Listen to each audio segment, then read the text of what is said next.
The colony ship Wanderer was burning. Fire spread through its corridors like a living thing, eating through metal and plastic and everything in its path. The ship had been traveling through the Velar system when the pirates found it. 300 colonists had been aboard, families looking for a new home on a distant world. Now most of them were gone, killed in the first attack or lost when the hull broke apart. 8-year-old Lily Carter did not understand what was happening. She only knew that her mother had pushed her into a small metal pod and told her to stay quiet. Her mother's face had been covered in blood, and her voice had been shaking, but she had smiled at Lily one last time before closing the door. "I love you, baby," she had said. "Be brave for me." Then the pod had launched into space, and Lily was alone. The pod drifted for 3 days. Lily had a small supply of water and some food bars that tasted like cardboard.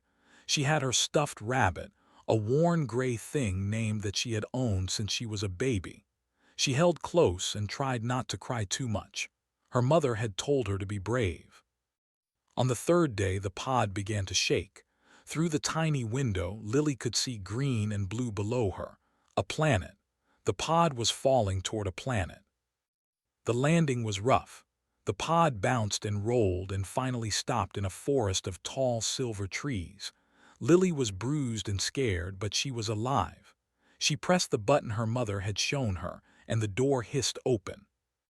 The air smelled strange, like flowers and rain mixed together. The trees were taller than any Lily had ever seen, their leaves shimmering like metal in the light of 2 suns. Everything was different here. Everything was alien. Lily climbed out of the pod and sat on the soft ground. She did not know what to do. She was only 8 years old, alone on a world she did not know, and her mother was gone. She hugged and began to cry. That was how they found her. They came through the trees like ghosts, tall and slender, their skin a pale blue color that reminded Lily of the sky on Earth. They had 4 arms each and large silver eyes that caught the light.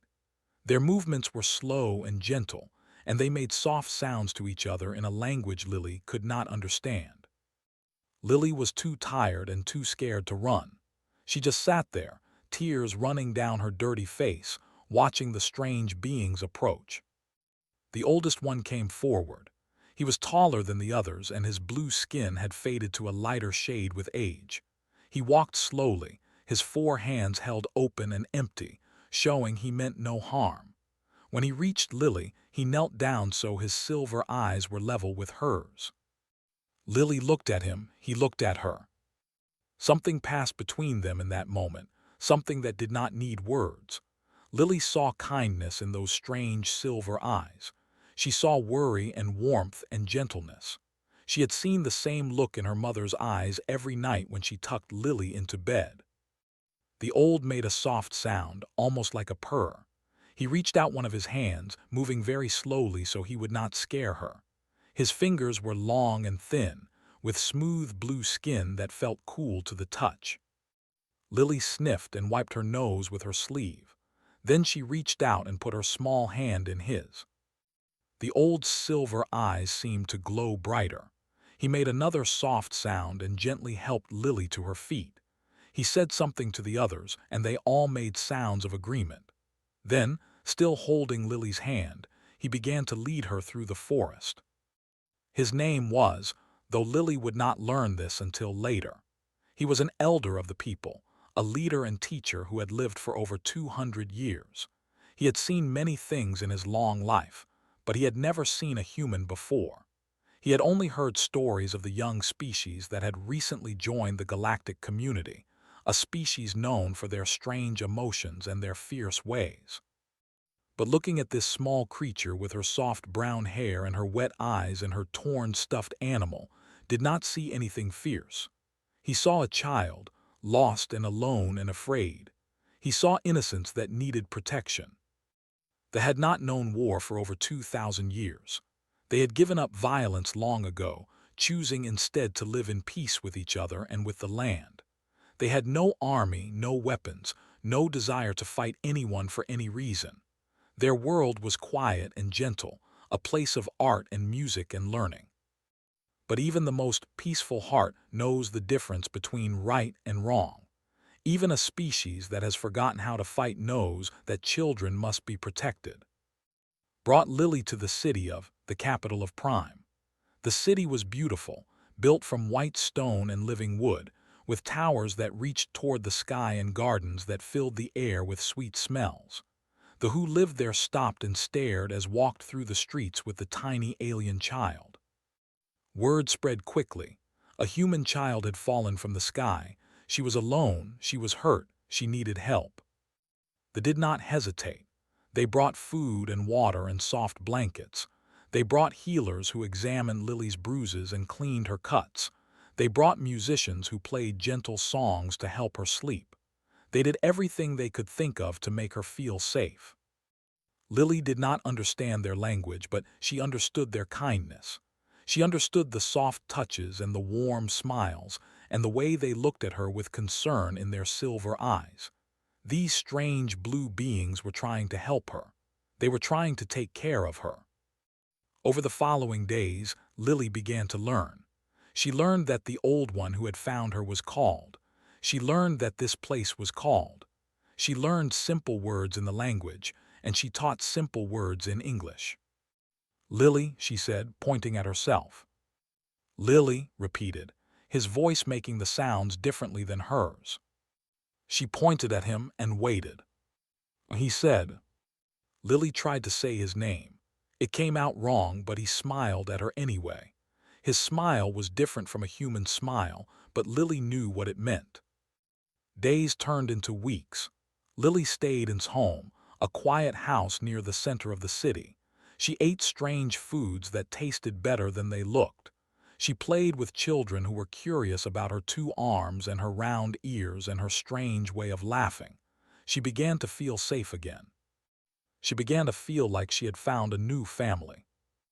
One evening, as the twin suns set and painted the sky in shades of purple and gold, Lily sat within his garden. She had been trying to teach him a new word, and she finally said it. "Grandfather," she said, pointing at him, "you are like a grandfather." Did not know the word, but he understood the feeling behind it. He placed one of his hands gently on Lily's head, feeling the softness of her hair, and he made a sound of deep affection. In that moment, he made a silent promise to himself and to all the powers of the universe. He would protect this child. No matter what came, no matter what threatened her, he would keep her safe. She was his granddaughter now, and he would die before he let anyone hurt her. He did not know that very soon he would be asked to keep that promise. The criminal underworld of the galaxy moved like a dark river, carrying information and secrets from one end of known space to the other. News of value traveled fast through this river, and there was nothing more valuable than rare cargo. Human children were rare cargo. The pirate captain who had destroyed the Wanderer was named. He was a reptilian species known for cruelty and greed. His scales were dark green from 100 battles, and his yellow eyes held no warmth or mercy. He had been raiding ships and selling slaves for over 40 years, and he had become very rich doing it. When learned that a human child had survived the Wanderer massacre, he was very interested. When he learned that she had landed on Prime, he began to laugh. Prime was famous throughout the galaxy, but not for its military strength. It was famous for having no military at all. They were known as the peaceful ones, the gentle ones, the species that had forgotten how to fight. They had no warships, no soldiers, no weapons of any kind. To a slaver like, this was perfect. He could take what he wanted and face no resistance at all. 3 weeks after Lily Carter arrived on Prime, the sky above grew dark. 12 ships dropped out of hyperspace and took position in orbit around the planet. They were ugly ships, built for war and cruelty, covered in weapons and scars. They blocked out the light of the twin suns and cast shadows across the white city below. Broadcast his message across all frequencies. His voice was cold and harsh, like stones grinding together. "People of Prime, I am commander of the trade fleet. You have something that belongs to me, a human child. You will deliver her to my landing party within 1 hour, or I will begin burning your cities. You have no weapons, you have no fleet, you have nothing. Do not be stupid. Give me the child and I will leave. Refuse me and you will all die." The message ended. Silence fell across the city of. In his home, Elder held Lily close. She was trembling, her small hands gripping his robe. She had heard the message. She did not understand all the words, but she understood enough. Bad people had come for her. Bad people wanted to take her away. "Grandfather," she whispered, her voice shaking, "I am scared." Looked down at her. Her brown eyes were wide with fear. Her stuffed rabbit was pressed against her chest. She was so small, so innocent, so helpless. "I know, little one," he said softly, "but you must be brave now. Can you do that for me?" Lily nodded, though tears were forming in her eyes. Kissed the top of her head. Then he stood and walked to the Council of Voices, where the leaders of his people were gathering. The council chamber was full of fear. Crowded together, their silver eyes wide, their four hands wringing with worry. They had never faced anything like this. They had no experience with war, no memory of violence. They did not know what to do. Counselor spoke first. Her voice was thin and trembling. "We cannot fight them. We have nothing to fight with. Perhaps if we give them what they want, they will leave us in peace." "Give them a child," another counselor said. "Give them an innocent to be sold as a slave." "What choice do we have?" asked. "If we refuse, they will kill us all. Our people will die. Our civilization will end. All for one small alien child that we do not even know." The chamber fell silent. Many heads nodded in agreement. The logic was cold but clear. Why should thousands die for one? Then stepped forward. He was old, his blue skin faded and lined with age, but his silver eyes burned with a light that made the others fall silent. He stood straight and tall, and when he spoke, his voice filled the chamber. "I have listened to your words, counselor. I understand your fear. I share it, but I must ask you a question." He paused and looked around at the gathered faces. "What are we if we surrender the innocent to monsters?" No one answered. "Lily Carter came to us lost and afraid," continued. "She was a child alone in the darkness, and we took her in. We fed her. We healed her. We gave her a home. She calls me grandfather now. She trusts us to protect her." His voice grew stronger. "For 2,000 years our people have lived in peace. We have built a civilization based on kindness and compassion. We have taught our children that every life is precious, that the weak must be protected, that love is stronger than fear. This is who we are. This is what we believe." He pointed toward the window, where the shadows of the ships darkened the sky. "If we give that child to those monsters, we betray everything we have ever stood for. We prove that our peace was not strength but cowardice. We show the galaxy that they are not gentle, they are simply afraid." He lowered his hand and looked at each counselor in turn. "I will not betray that child. I will stand in front of those slavers and I will tell them no. And if they kill me, then I will die knowing that I was true to everything I believe. I would rather die on my feet than live on my knees." Silence hung in the chamber. Then slowly one counselor rose to her feet, then another, and another. One by one, every member of the Council of Voices stood in agreement. Was the last to stand. Her hands were still shaking, but there were tears in her silver eyes. "Forgive me," she said quietly. "Fear made me forget who I am." Nodded. "Fear touches us all. It is what we do despite our fear that defines us." The decision was made. They would not surrender Lily Carter. Word spread through the city like fire. Every citizen heard the news. Every family made their choice. And one by one, they began to gather in the streets. They had no weapons. They had no armor. They had no training in combat, but they had something else. They had the certainty that they were doing the right thing. Farmers came with their harvesting tools. Teachers came with nothing but their bare hands. Healers came with their gentle hearts. Mothers came with their children on their shoulders. Fathers came with their families at their sides. The elderly came, those who could barely walk, leaning on each other for support. They gathered in the great square before the central temple, where Lily was hidden in a protected room below the ground. They formed a wall of bodies, a barrier of living flesh between the slavers and the child. Watched from his ship in orbit, he could see the gathering crowds through his sensors. He began to laugh. "They stand against us with farming tools," he said to his officers. "This will be easier than I thought." He ordered his landing parties to deploy. The soldiers came down like a dark rain, their ships touching down at the edge of the city. They were armored and armed, carrying weapons that could tear through stone and metal. They marched toward the square with the confidence of hunters approaching helpless prey. They expected to run. They expected screaming and panic and surrender. Instead, they found silence. They found silver eyes watching them with calm determination. They found a wall of people who did not move, did not flinch, did not beg. The commander of the landing party grew angry. "Move aside or die," he snarled. No one moved. He gave the order to fire. The first fell without a sound. They did not scream. They did not run. They simply fell, and the ones behind them stepped forward to take their place. Blue blood stained the white stones of the square, but still the wall held. The slavers kept firing. They kept falling.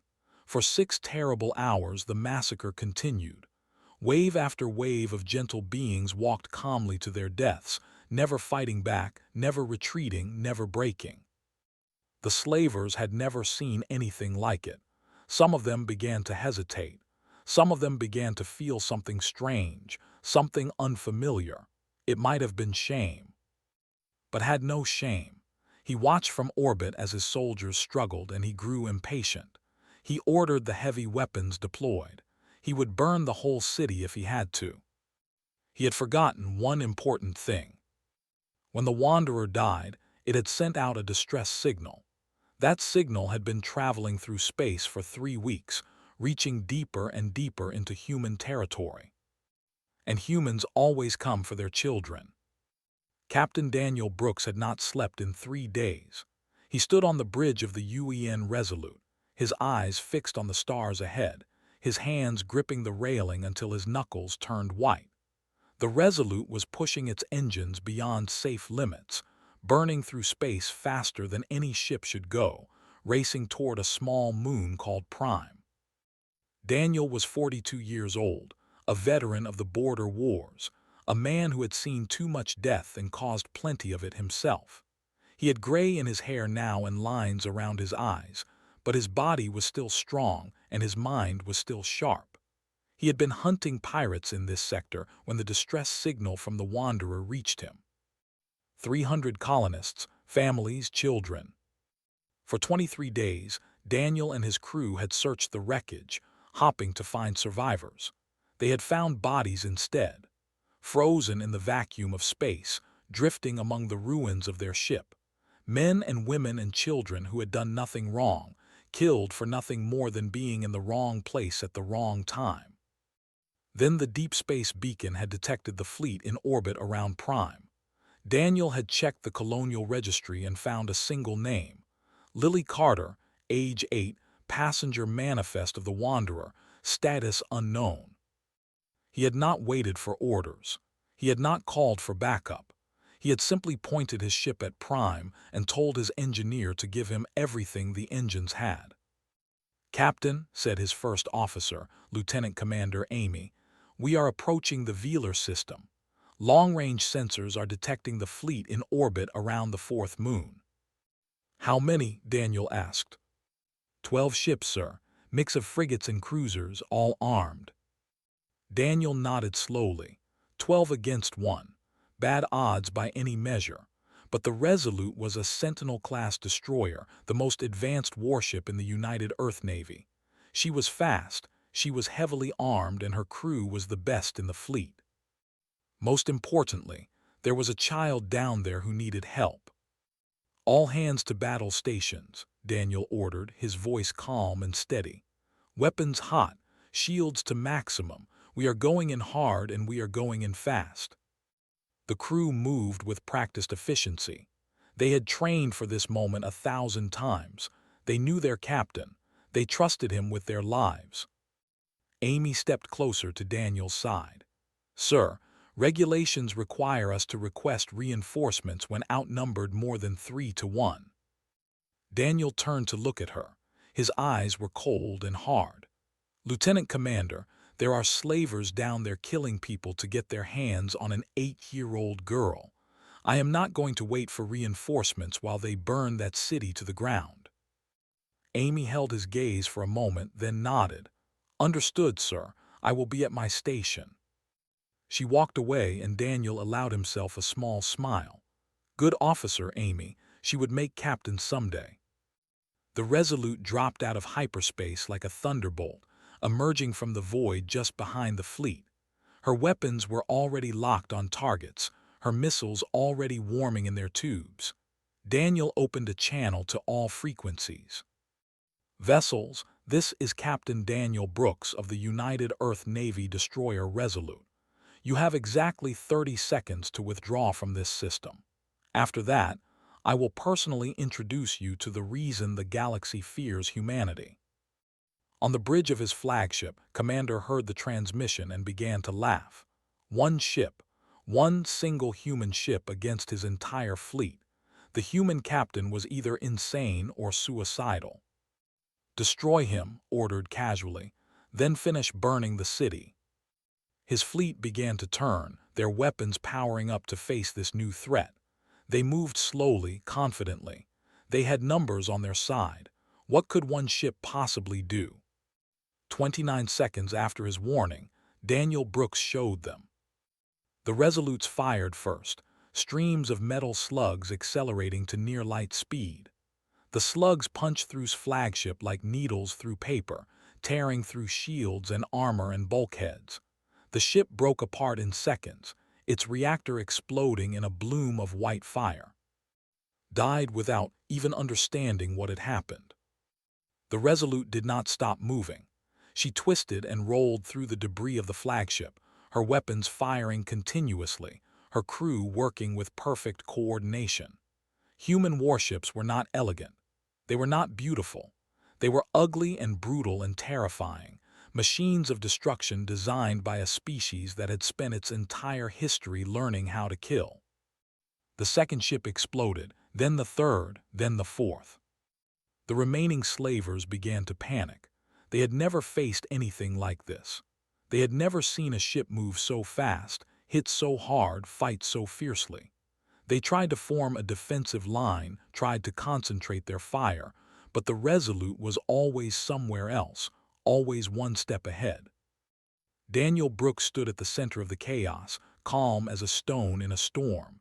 He called out targets and adjustments, his voice never rising above a conversational tone. He had fought worse battles than this. He had survived worse odds than this.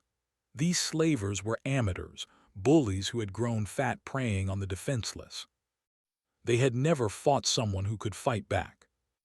11 minutes after the battle began, it was over. 8 ships were expanding clouds of debris. The remaining 4 were fleeing for the edge of the system, their engines straining, their crews screaming in terror. Daniel let them go. He had more important things to do. "Get me a shuttle," he ordered. "I am going down to the surface." The shuttle landed in the central square of. Daniel stepped out and stopped, his breath catching in his throat. The square was covered in bodies. Thousands of lay where they had fallen, their blue skin pale in death, their silver eyes staring at nothing. Blue blood pooled on the white stones, flowing in rivers toward the drains. The air smelled of copper and smoke. Daniel had seen battlefields before. He had seen death on scales that would break most minds. But this was different. These were not soldiers. These were farmers and teachers and elders, people who had never held a weapon in their lives. They had died standing, not one of them showing any sign of running away. They had died protecting something. He walked through the field of dead, his boots leaving prints in the blood. His crew followed in silence, their faces pale with shock. They were warriors trained for violence, but even they had never seen anything like this. At the center of the square, Daniel found one still standing. The old one was barely alive, his blue skin torn by weapons fire, his silver eyes dimming. But he stood in front of a small doorway, all four of his arms spread wide, blocking the entrance with his body. "Move," Daniel said gently. "It is over, you are safe now." The old looked at him with fading eyes. He did not understand the words, but he understood the uniform. He understood the weapons. He had seen the ships in the sky turn from destroyers to debris. Slowly, painfully, he lowered his arms and stepped aside. Daniel descended the stairs behind the doorway. In a small chamber below, he found her. A little girl with brown hair and wet eyes, clutching a worn stuffed rabbit, hiding in a corner. "Lily Carter?" he asked softly. The girl looked up at him. She saw his uniform, his face, the gentle expression in his tired eyes. "Are you here to help?" she whispered. Daniel knelt down so he was at her level. "Yes, sweetheart, I am here to help. You are safe now. No one is ever going to hurt you again." Lily began to cry. She ran forward and threw her arms around his neck, sobbing into his shoulder. Daniel held her close, feeling her small body shake with relief and fear and exhaustion. He carried her up the stairs, out into the square. The old was still there, barely conscious, supported by two of Daniel's officers. Lily saw him and reached out her hand. "Grandfather," she said, "grandfather saved me." Daniel Brooks looked at the dying elder, at the field of dead around them, at the price these gentle people had paid for a child they barely knew. Something broke inside him, something he had kept locked away for 20 years of war. He knelt before the old, still holding Lily in his arms, and he wept. "Thank you," he said, his voice cracking. "Thank you for protecting her." Could not understand the words, but he understood the tears. He reached out one trembling hand and placed it on Lily's head, blessing her one final time. Then his silver eyes closed, and he collapsed into the arms of the human soldiers. He was not dead, not yet, but his life hung by the thinnest of threads. Daniel stood, Lily still in his arms. He looked at the carnage around him and he made a promise. These people had given everything to save a human child. Humanity would not forget. Humanity would not fail them. He opened a channel to his ship. "Get me a line to Earth Command, Priority 1. Tell them what happened here. Tell them everything." The message went out across the stars, carrying news that would change the galaxy forever. The news spread across human space like a wave of fire, touching every colony, every station, every ship that sailed between the stars. People stopped what they were doing and gathered around screens to watch the footage. They saw the city of beautiful and white, stained with rivers of blue blood. They saw the bodies of the thousands of them lying where they had fallen. They saw the images of farmers with harvesting tools and elders who could barely walk, standing in rows against armed soldiers. They saw Lily Carter, a small girl with a stuffed rabbit, being carried out of a hidden chamber by Captain Daniel Brooks. And they saw the old, elder, barely alive, still trying to stand guard even as his life faded away. Humanity had seen many things in its journey to the stars. They had encountered alien species that feared them, species that hated them, species that tolerated them as a necessary annoyance. They had found no friends among the stars, only rivals and enemies and cold indifference. But this was different. This was something humanity had never experienced before. An alien species, peaceful and gentle, with no weapons and no hope of victory, had chosen to die rather than betray a human child. They had not run. They had not surrendered. They had stood in front of those slavers and said no, and they had kept saying no until their blood ran in the streets. The reaction was immediate and overwhelming. On Earth, people gathered in the streets by the millions. They lit candles and held vigils. They wept for strangers they had never met, blue-skinned aliens on a distant world who had given everything to save one of their own. In the halls of government, representatives who had spent years arguing over budgets and borders found themselves united for the first time in memory. The United Earth Council met in emergency session. The debate lasted less than an hour. Admiral Shaw received her orders directly from the Council President. She was the commander of the Third Fleet, a career officer with 40 years of service, a woman who had never lost a battle and never left a friend behind. She read her orders 3 times, then called her captains together. "We deploy in 6 hours," she told them. "Full fleet mobilization, 47 warships, every hospital ship we have, every relief vessel, every construction frigate, every colony support craft we can find. We are going to prime, and we are going to make sure that nothing like this ever happens there again." Captain Daniel Brooks met the fleet when it arrived. He had not left Prime since the battle. He had stayed to help with the wounded, to organize the recovery of the dead, to do whatever he could for the people who had saved Lily's life. Elder was alive, barely. Human doctors had worked through the night to stabilize him, using every technique they knew. He was old and badly wounded, but he was fighting to live. Lily sat by his bedside for hours each day, holding one of his hands, talking to him in a mix of English and broken. "Grandfather will be okay," she told Daniel. "He promised to teach me how to make the singing flowers grow. He cannot break his promise." Daniel smiled at her, though his heart ached. "No, he cannot." Admiral Shaw landed her shuttle in the same square where Daniel had landed days before. The blood had been cleaned away, but the scars remained. Holes in the stone where weapons fire had struck. Broken windows. Burned buildings. The marks of violence on a world that had known only peace. Shaw walked through the square in silence, her officers behind her. She saw the watching from doorways and windows, their silver eyes uncertain, afraid. They did not know what to make of these new humans, these warriors who had appeared from the stars. Were they here to help or to hurt? Shaw stopped in front of the council building and requested an audience with the Council of Voices. It was granted immediately.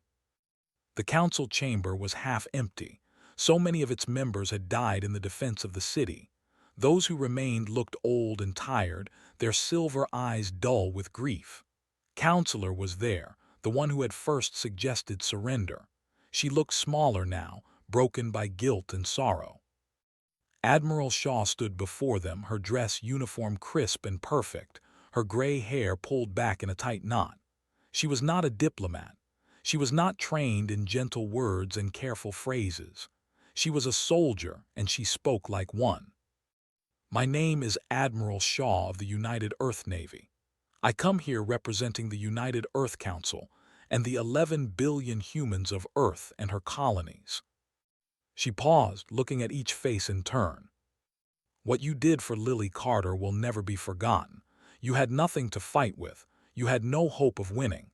You could have given her up and saved yourselves. Instead, you chose to stand. You chose to die. You chose to protect an innocent child who was not even of your own species." Her voice grew stronger. "I have been a soldier for 40 years. I have seen courage in many forms, but I have never seen anything like what you did here. Your people faced armed soldiers with their bare hands. They walked into certain death without flinching. They gave their lives for a stranger." She bowed her head. "On behalf of humanity, I thank you. Your sacrifice will be remembered as long as our species exists. We will tell our children about the who stood against the darkness. We will teach them that there is no greater love than to give your life for another. You have shown us what true courage looks like." They listened in silence. Some of them had tears in their silver eyes. They had not expected this. They had expected anger, perhaps, or confusion, not gratitude, not honor. Admiral Shaw raised her head. "But thanks are not enough. Words are not enough.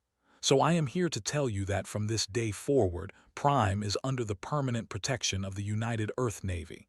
Any species that threatens your world, your people, or your way of life will answer to us." She gestured toward the window, where the lights of her fleet could be seen in orbit. 47 warships are in orbit around your world right now. They are the first. More will come. We will build defense platforms in your skis. We will station soldiers on your soil. We will make your world the most protected place in the galaxy. She stepped closer to the council, her voice softening. "You gave everything to save one of our children. We will give everything to keep your children safe. This is our promise. This is our debt. And humanity always pays its debts." Counselor spoke, her voice trembling. "Why, we are strangers to you. We have nothing to offer you. We cannot fight. We cannot help you in your wars. Why would you do this for us?" Admiral Shaw smiled, and for a moment she did not look like a warrior. She looked like a grandmother, gentle and warm. "Because you protected our child. Because you showed us that there is still goodness in this galaxy. Because when you had every reason to give up, you chose love instead of fear." She paused. "And because that is what family does." The word hung in the air. Family. They looked at each other, uncertain, confused. Elder was brought into the chamber in a floating medical bed. He was awake now, weak but aware. Lily walked beside him, holding one of his hands, her stuffed rabbit tucked under her other arm. Looked at Admiral Shaw with his fatting silver eyes. "You are saying you will be our protectors," he said slowly, his voice thin but clear. "No," Shaw replied. "I am saying we will be your family." For a long moment no one spoke, then smiled, a slow spreading expression that transformed his aged face. "Family," he repeated. "Yes, I think I understand." He looked down at Lily, who smiled back at him. "I already have a granddaughter," he said. "It seems I now have many more." The Council voted to accept the protection of the United Earth Navy. It was unanimous. Over the following weeks, human ships continued to arrive. Hospital vessels treated the wounded. Construction ships began rebuilding the damaged sections of. Engineers worked alongside builders, learning their techniques and sharing their own. Scientists studied the silver trees and the singing flowers, marveling at the beauty of this gentle world. And the warships stayed. They patrolled the system in endless circles, their sensors watching for any threat. Their crews learned to speak. They ate food and listened to music. They began to feel like they belonged here. Word spread through the criminal underworld. Prime was off limits. The humans had claimed it. Anyone who threatened it would face the full fury of the United Earth Navy. The slavers and pirates listened. They had seen what happened to and his fleet. They had no desire to share his fate. Prime was safe. And Lily Carter, the lost child who had started it all, stayed with her grandfather as he healed. She was not going back to human space. Not yet. She had a family here, a family that had died to protect her. She was home. 50 years had passed since the day they chose to die for a lost human child. The galaxy had changed in many ways, but some things remained constant. The twin suns still rose over the city of. The silver trees still swayed in the gentle breeze. The singing flowers still filled the air with their sweet music. And the humans still stood guard. The orbital defense platforms around Prime were the most advanced in the quadrant. They floated in silent rows above the planet, bristling with weapons that could destroy entire fleets. 3 full carrier groups maintained permanent station in the system, their crews rotating every 6 months, but their presence never wavering. A division of ground forces was stationed on the surface, living in bases built to blend with the architecture. The firepower protecting this one small world could have conquered a dozen planets, but it was not there to conquer, it was there to protect. Human engineers had spent decades helping to build hospitals and schools and research facilities. Human doctors had developed treatments that extended by decades. Human artists had collaborated with musicians to create works of beauty that brought audiences to tears across 100 worlds. The two species had become intertwined. their cultures blending in ways neither could have imagined. Learned human languages and humans learned. Children grew up with human playmates. Human children grew up surrounded by silver-eyed teachers who spoke in soft musical voices. They were not two peoples anymore. They were one family. Lily Carter was 58 years old now. Her brown hair had turned gray at the temples and lines had formed around her eyes, but her smile was still warm and her spirit was still strong. She served as the human ambassador to Prime, a position she had held for 20 years. No one had ever questioned the appointment. There was no one better suited for the job. She still lived in the house that had once belonged to Elder. Her children had grown up there, learning to speak before they learned English, playing in the gardens where she had once hidden from slavers. Her played there now, watched over by caretakers who remembered when Lily had been small enough to hold in one hand. The house was full of memories, paintings that had made, books in languages both human and a worn stuffed rabbit named that sat on a shelf in Lily's bedroom, its gray fur faded but still loved. And photographs, so many photographs. Lily as a child, sitting on his lap. Lily as a young woman, graduating from the diplomatic academy. Lily with her husband, a quiet man named who had fallen in love with Prime almost as quickly as he had fallen in love with her. Lily with her children, then her, surrounded by family both human and. Elder smiled down from many of those photographs. He had lived for 12 more years after the battle, defying all predictions, refusing to let go until he had seen Lily grow into the woman she was meant to be. He had been there when she graduated. He had been there when she married. He had been there when her first child was born, holding the tiny human infant in all four of his arms, his silver eyes bright with joy. He had passed away peacefully, surrounded by those who loved him. His final words had been a blessing in his native tongue, followed by a single phrase in English that he had practiced for decades. "My granddaughter," he had whispered to Lily, who held his hand as he faded, "I am so proud." Once a year on the anniversary of the Battle of Humans and gathered in the central square. They read the names of the fallen, over 4,000 souls who had given their lives for a stranger. The reading took hours, but no one left early. Every name deserved to be heard. Admiral Shaw still made the journey each year, though she was very old now and needed a hover chair to move around.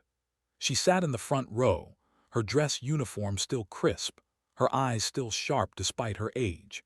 Beside her sat Captain Daniel Brooks, himself an old man with white hair and hands that shook slightly but never wavered when he saluted the memorial. The memorial stood at the center of the square, a towering statue of an elder shielding a human child with all four of his arms. The sculptor had captured the protective stance perfectly, the determination in the elder's face, the trust in the child's eyes. It was, and Lily, forever frozen in stone, a reminder of the moment that had changed two worlds. The inscription at its base was written in both languages. They stood when they could have surrendered. They died when they could have lived. They chose love over fear. We will never forget. We will never fail them. We are humanity and we remember. The galaxy watched Prime with confusion and awe. Diplomats from 100 worlds asked the same questions. Why would the humans, the most feared warriors in known space, dedicate such resources to protecting a single peaceful world? What strategic value could it possibly hold? What resources did they possess that made them worth such investment? They did not understand. They could not understand. Humanity did not protect Prime because it was strategic. They did not guard it because it was valuable. They guarded it because, 50 years ago, a species with no hope of victory chose to die rather than betray a frightened little girl. There was a bond here that went beyond treaties and alliances. There was a debt that could never be fully repaid. There was love, pure and simple, between two peoples who had found in each other something they had been missing. They had given humanity something it had not expected to find among the stars, proof that goodness existed beyond Earth. Proof that compassion and sacrifice were not uniquely human traits. Proof that the universe contained beauty worth protecting. And humanity had given the something they had never known they needed, guardians who would stand in their defense forever. The slavers who once prowled this region of space were gone, hunted to extinction by human task forces that showed no mercy. Commander's name had become a warning, a story told to young pirates about what happened to those who harmed the innocent. His fleet had been the first to learn what human vengeance looked like. Others had learned since. The pirates who preyed on the weak gave Prime a wide berth, knowing that to threaten it was to invite annihilation. They told stories in their dark corners of space, stories about the humans who guarded the blue-skinned people like dragons guarding their treasure. Some stories said the humans would chase you to the edge of the galaxy if you touched that world. Some said they would chase you further. The stories were true. Every night children looked up at the stars and saw the running lights of human warships on patrol. Their parents taught them what those lights meant, not weapons, not violence, not the threat of war. Family standing guard. Lily Carter stood on the balcony of her home, watching the sun set over the city of. The sky turned purple and gold, just as it had on the evening when she had first called grandfather. She could still remember that moment 50 years ago, when a frightened child had found love in the most unlikely place. Her granddaughter came to stand beside her, a small girl with brown eyes and a stuffed animal clutched in her hands. The toy was new, a gift from an artisan, shaped like one of the singing flowers that grew in the garden. "Grandma," the little girl said, "why do the ships stay? Why do they watch over us?" Lily looked down at her, then up at the stars where the lights of the fleet glimmered like distant fireflies. "Because a long time ago, when I was younger than you, I was lost and scared and alone, and they found me. They took care of me. They protected me. And then the bad people came," the little girl said. She knew this story. Every child on Prime knew this story. Yes, the bad people came, and they had no ships and no weapons and no chance of winning. But they did not give up. They stood in front of those bad people and they said no. They said no because protecting me was more important than their own lives. Lily's voice grew soft. "Thousands of them died that day, sweetheart. They died so that I could live. And when humanity found out what they had done, we made a promise. We promised that we would protect them forever, the same way they protected me." The little girl looked up at the ships in the sky. "So we are their family now." "Yes," Lily said. "We are their family, and that is what family does. We protect each other. We stand together. We never forget." She put her arm around her granddaughter and held her close. "They taught us something important," Lily said. "They taught us that courage is not about being strong. It is about doing the right thing even when you are afraid. It is about protecting the innocent even when it costs you everything." She smiled at the memory of silver eyes and 4 gentle hands. "Your great-great-grandfather knew that. He knew it better than anyone." The little girl nodded solemnly. "I want to be brave like him." "You will be," Lily promised. "You come from a long line of brave people, both kinds." They stood together in the fading light, grandmother and granddaughter, human and heir to 2 worlds. Above them, the stars came out one by one, and the warships continued their endless patrol. Because that is what humanity does for those who protect its children. Forever.